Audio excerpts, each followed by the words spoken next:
Bon dimanche à vous tous, au micro Père Baldo Alagna, et ceci est le podcast L'Évangile du dimanche.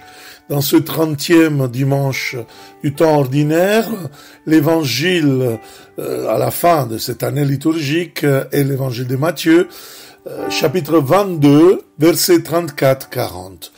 Dans les dernières semaines, nous avons vu Jésus a dénoncé les autorités religieuses les plus grandes, les pharisiens, d'être des voleurs qui se sont appropriés du peuple et d'être des meurtriers, c'est-à-dire justement parce que ils se sont vraiment jetés sur le peuple avec violence, en donnant des règles, des lois qui sont trop lourdes à porter.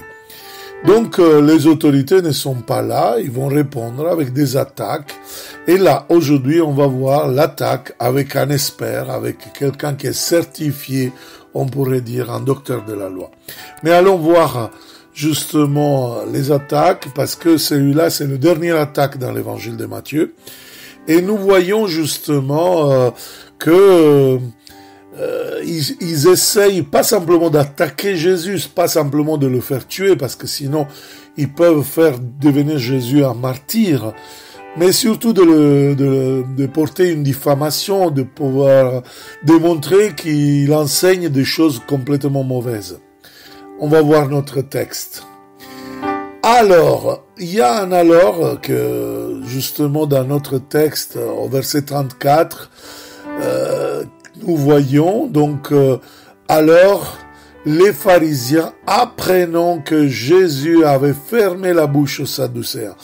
Alors, c'est-à-dire l'évangéliste avait mis en connexion, en relation avec ceux qui les foules étaient touchées par son enseignement. Alors, les pharisiens, réagissent, apprenant que Jésus avait fermé la bouche aux Sadducéens. Qu'est-ce que ça veut dire fermer la bouche?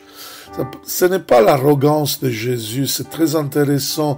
L'arrogance n'est pas quelque chose à copier de Jésus, à faire justement comme un modèle pour les chrétiens. Non. Mais fermer la bouche dans le sens de pouvoir encore laisser les Sadducéens pouvoir porter Jésus jusqu'à à faire justement à tomber dans le piège. Mais au contraire, c'est eux qui sont piégés. C'est ça le sens de cette affirmation.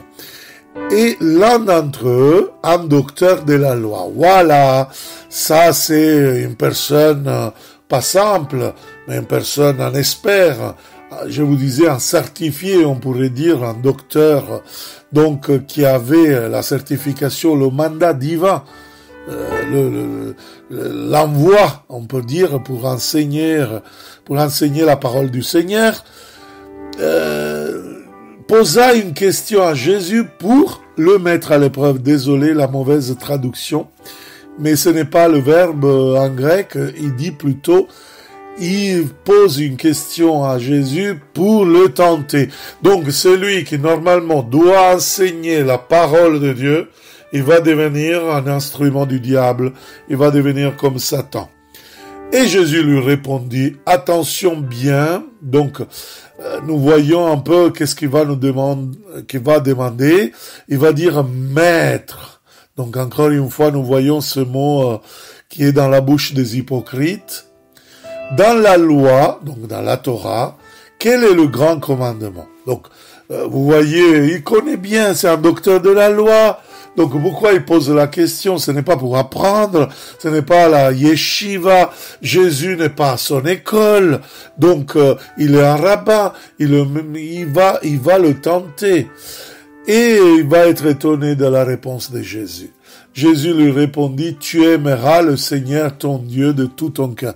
C'est une citation de Deutéronome 6. Vous direz, mais c'est l'unique dogme d'Israël. Eh oui, bien sûr. Mais c'était pas un commandement. Le commandement de la Torah, le plus grand qui résume toute la Torah, c'était le repos du Shabbat. Mais Jésus ne va pas parler du repos du Shabbat, sinon il va dire ce qu'eux, ils enseignent.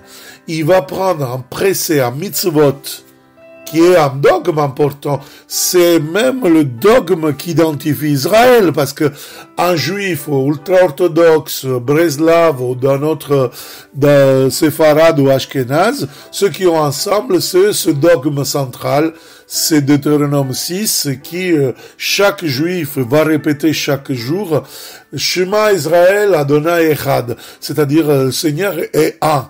Bien, mais alors la conséquence de ça, c'est que tu aimeras le Seigneur ton Dieu de comment? En 3 manières. Le Deutéronome dit de tout ton cœur, de toute ton âme, et attention bien, à la fin le Deutéronome dit de toutes tes forces. Mais Jésus va changer la 3e partie. Donc, le cœur, nous savons, c'est la conscience, c'est la volonté, l'âme, l'existence spirituelle profonde d'une personne. Donc l'amour, c'est une adoration spirituelle, le cœur, c'est la volonté, la détermination. Mais à la fin, l'enseignement de la Torah prévoyait que chacun, il doit donner les forces à Dieu. Comme ça, Dieu va prendre toutes les forces et donc on est dépouillé de Dieu. Et non, Jésus va changer cette interprétation. Et il va dire qu'on va aimer le Seigneur de tout son esprit. Donc c'est Dieu à nous donner la force à l'esprit. L'esprit entendu comme mental. Donc la manière de décider, la manière c'est-à-dire de réagir même aux souffrances, de voir un peu comment faire en manière que notre vie puisse ne pas subir, mais être proactive. Si vous voulez. Voilà, dit Jésus, le grand, le premier commandement. Pourquoi le grand? Le premier, c'est le commandement de qualité, c'est le commandement que, en effet, résume la loi et les prophètes. Et oui, parce que, en effet, si vous voulez, n'est pas comme le repos du Shabbat. Le repos du Shabbat, disaient les pharisiens qui résumaient tout l'observance de la loi, et si on est dans la transgression du repos du Shabbat, justement, on peut être passible de la peine de mort, parce que on est dans la transgression de toute la loi. Et Jésus parle de l'amour à Dieu, c'est pareil. Donc, il n'est pas tout à fait aligné avec la tradition de Moïse. Il dit que le plus important des commandements, c'est un précet moins important pour les pharisiens, qui donc n'est pas orthodoxe, mais c'est quelque chose qui en effet, il dit que nous on va aimer Dieu, et c'est Dieu, comme dit le grand Padre Pio, Dieu nous commande d'aimer de lui, mais il nous donne les forces pour l'aimer. C'est exactement ça, frères et sœurs. Donc, vous comprenez, c'est quelque chose qui va se faire de l'intérieur vers l'extérieur. Moi, je viens d'écrire un livre que vous pouvez trouver sur Amazon, Explosion de joie, avec la préface du grand psychologue italien Salvo Noé, collaborateur même du pape François. Et justement, il y a un chapitre que je prends sur la spiritualité de Don Bosco qui est inspiré du traité sur l'amour de Dieu de Saint François de Sales, dans lequel Saint François de Sales, justement, il nous dit que c'est l'amour qui nous ouvre à la joie. Et la joie devient une vertu, c'est-à-dire un choix. Alors, vous voyez le fait que nous, on aime Dieu. Ça nous met vraiment dans l'amour de Dieu, l'amour de Dieu pour nous, qui nous retournons à Dieu. Et voilà notre joie. Et de là arrive le deuxième commandement.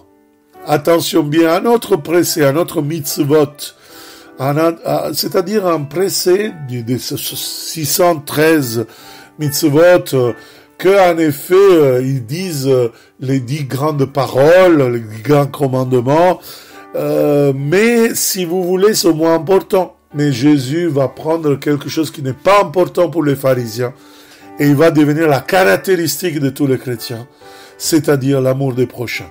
Tu aimeras ton prochain comme toi-même.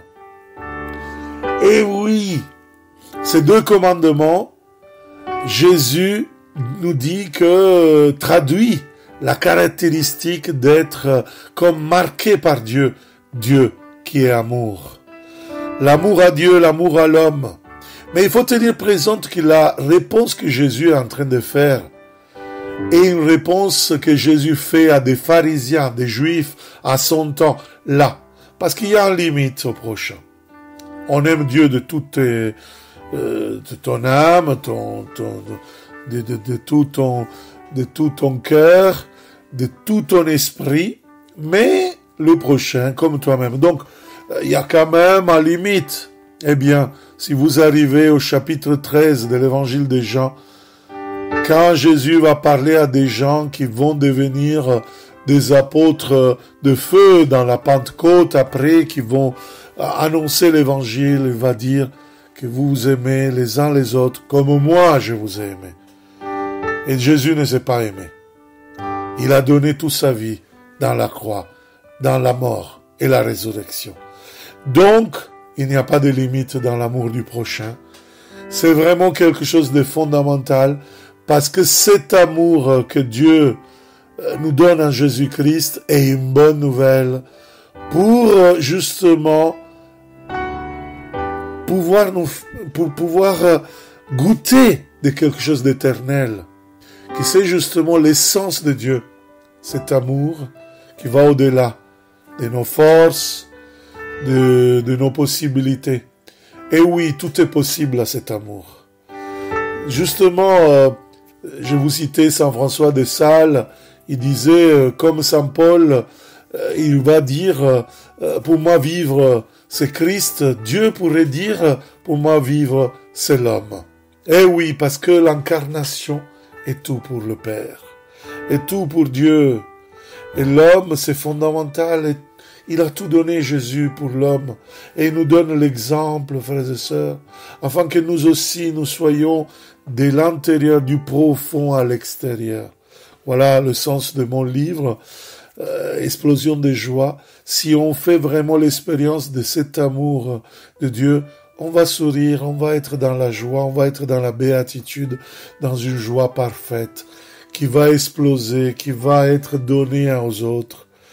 Et nous ne pouvons pas la retenir pour nous-mêmes, frères et sœurs. Une église qui a des idéologies, des choses qui bloquent toutes les possibilités d'amour, qui ne voient pas l'amour de Dieu, même dans les frères qui ne sont pas chrétiens. On est chrétiens parmi parmi ceux qui ne sont pas catholiques, bien sûr, sont nos frères, mais aussi même chez ceux qui sont musulmans. Moi, parfois, j'entends quelqu'un qui dit « Oh, l'islam est impossible ».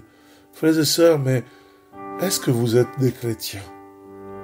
Parfois, ils me regardent mal parce qu'ils me disent « Mais toi, tu es trop dur. Mais ton idéologie, là, il a besoin de réfléchir un peu. » L'Évangile nous demande d'avoir les plus grands commandements, c'est l'amour à Dieu et l'amour au prochain, qui est conséquence de cet amour à Dieu. On ne peut pas dire d'aimer Dieu si on n'aime pas son prochain. Et ce prochain, c'est tout le sens du mystère de Jésus qui se donne. C'est pas qu'il donne la mort, parce que la mort pour nous, ce n'est pas important, mais il donne la vie. Cette vie qui donne, cette vitalité, cet amour vital que nos frères et sœurs ont besoin. Oui, parce qu'autour de nous, il y a des potentiels, frères et sœurs. Il y a quelqu'un qui peut-être, il va nous perturber, il va nous casser la tête, il va peut-être être trop dur à aimer. Mais Dieu va nous donner les forces, comme dit Padre Pio. Il va nous donner la force de l'Esprit Saint, l'esprit de l'amour, pour aimer l'autre avec une proactivité, avec une résilience qui va dépasser toutes les limites, qui va dépasser même le concept de la mort. Et c'est beau que notre langage parfois arrive à dire « je t'aime à mourir ». C'est un langage parfois un peu trop. On arrive... Ça ne doit pas être dans notre langage si ce n'est pas vrai. Et parfois, quelqu'un, on le voit. Je connais des sœurs dans la bande de Gaza qui sont mortes dans leur couvent. C'était des sœurs consacrées qui étaient dans un couvent avec des personnes avec des handicaps qui ne pouvaient pas quitter cet endroit bombardé. Et ils sont mortes à cause de l'amour, de la charité. Pour ces personnes-là, ils ont fait la même fin de ces personnes pour donner à eux la dignité. Alors, frères et sœurs, l'Évangile nous donne la dignité des hommes et des femmes, de bonne volonté, aimés par le Seigneur, comme dit le chant du Gloria. Et c'est un peu ça le message de ce beau Évangile, de ce dimanche 30e du temps ordinaire. Alors je vous invite à commenter, à l'envoyer à tous, et vous pouvez vraiment permettre à beaucoup de découvrir le message de l'évangile de l'amour. Amour à Dieu, amour au prochain, même s'ils ne sont pas chrétiens. Parce que l'amour, aujourd'hui le psychologue nous dit, c'est au centre de tous nos problèmes. Même les maladies parfois, ils peuvent être le manque d'amour. Et alors, n'hésitez pas à envoyer ce trésor qui est à nous, mais on peut le partager avec d'autres sans imposer notre vision, simplement pour dire, écoute, voilà ce trésor que nous avons à l'Église catholique, je te le partage, et aussi pour toi, sois béni mon frère, je t'aime bien, et je t'envoie l'amour que Dieu nous a donné parce que ça t'appartient aussi. Voilà, c'est un beau message, et si vous voulez, je vous encourage encore à pouvoir lire mon nouveau livre, Explosion de joie. Je vous le dédie vraiment de tout cœur, parce que justement, c'est quelques mots que le Seigneur a mis dans mon cœur, et je voudrais vous dire en toute force. J'ai fait 3 jours de présentation en Piémont, et c'était fantastique. Des personnes m'ont dit « Ah, merci Père pour ces paroles qui m'ont vraiment beaucoup aidé. » Et j'ai eu vraiment beaucoup de personnes qui m'ont redonné un feedback très intéressant. Ça veut dire que ce livre parle à des personnes qui étaient fragilisées dans la pandémie, dans beaucoup de deuil, dans beaucoup de problèmes de la vie. Et alors, je vous encourage, vous le trouvez en amazon.it, .fr, excusez-moi, Explosion de joie, avec la préface de Salvo Noé, de Baldassare Alagna, c'est mon véritable nom. Vous le trouvez, vous pouvez le commander chez vous. Il va avoir dans quelques temps la version Kindle aussi, pour ceux qui préfèrent avoir une version électronique, mais vous pouvez commander la version en papier, brochée. Donc, et si vous voulez, s'il vous plaît, faites-moi un commentaire, dites-moi qu'est-ce que vous en pensez, qu'est-ce que vous apporte, si vraiment vous apporte du bien. Ça nous fait du plaisir d'avoir des feedbacks, et aussi pour pouvoir continuer à donner. Moi, j'ai un projet d'écrire d'autres livres, voilà. Merci beaucoup à vous tous, et je vous souhaite un bon dimanche, même si en retard, et à la prochaine fois avec le podcast L'Évangile du dimanche. Ciao!